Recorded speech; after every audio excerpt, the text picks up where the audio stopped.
Why Joe Manchin keeps flirting with a presidential run. If Senator Joe Manchin III doesn't plan to run for president in 2024, he doesn't want you to know it.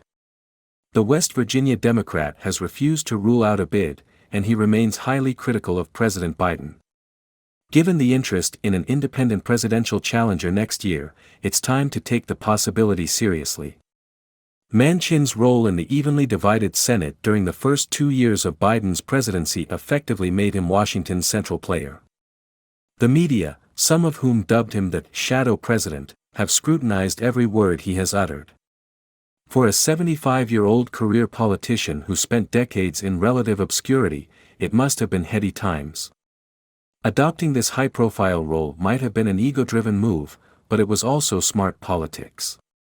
Manchin barely won re-election in deep red West Virginia in 2018, a big Democratic election year. Donald Trump won the Mountaineer state with nearly 69% in 2020, a slightly higher share of the vote than he received in 2016. Manchin knew he had to attract a large number of these Trump voters to back him to have any shot at re-election in 2024. That's why it made sense for him to oppose much of Biden's agenda, no matter how much it infuriated Democrats. And for a time, it was working. Manchin's job approval rating in April 2022 was 57%, including a whopping 69% with Republicans. That all went away after he decided to back Biden's Inflation Reduction Act. His approval rating crashed as independents and Republicans abandoned him in droves. By year's end, a mere 40% of West Virginians supported him, not much more than the 29% Biden won in the state. A recent poll taken for Senate Republicans shows Manchin trailing his most likely challenger, termed-out Republican Governor Jim Justice, by 10 points. If Justice gets into the race, Manchin's hopes for re-election are slim to none. That's one reason Manchin might run for president as an independent. He's got nowhere to go in his home state. Meanwhile, polls increasingly show voters are becoming independents. February's Gallup poll found that 44% of Americans say they are independents, much more than are Democrats, 28%, or Republicans, 27%. A March Harvard-Harris poll found that 53% of Americans, including 60% of independents, would consider voting for an independent moderate presidential candidate over Biden or Trump. This suggests Manchin could have a better shot winning a three-way race for the White House than he would running for re-election. There's another reason Manchin might consider throwing his hat into the ring: anger at Biden. He criticized the White House for allegedly fomenting opposition to him back home and disingenuously negotiating with him over Biden's original Build Back Better Act. And last week, he wrote an op-ed in the Wall Street Journal contending that Biden's interpretation of the Inflation Reduction Act's provisions constitutes a betrayal. A cornered and angry politician might not go away quietly. There are still many reasons he won't go through with a campaign. Pew Research Center data shows that more than 80% of people who say they are independent tend to lean toward one party over the other, and those who remain without partisan attachment tend to have a low interest in politics. Campaigning also tends to drive nominal independents toward one of the two parties' nominees.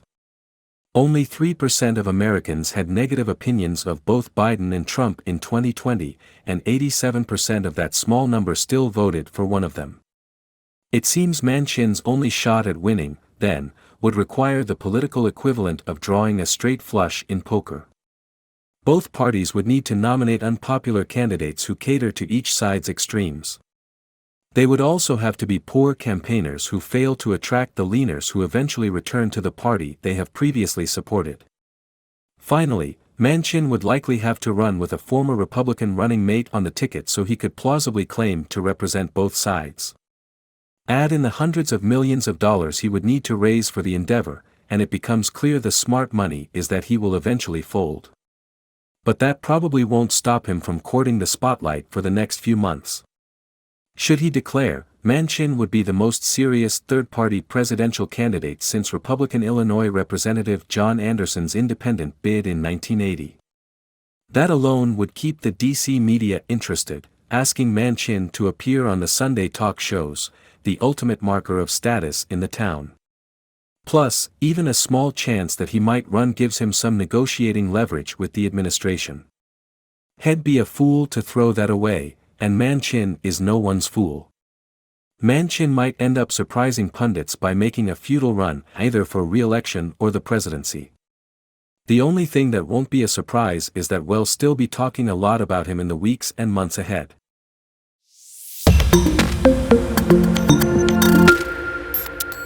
Why Joe Manchin keeps flirting with a presidential run. If Senator Joe Manchin III doesn't plan to run for president in 2024, he doesn't want you to know it. The West Virginia Democrat has refused to rule out a bid, and he remains highly critical of President Biden. Given the interest in an independent presidential challenger next year, it's time to take the possibility seriously. Manchin's role in the evenly divided Senate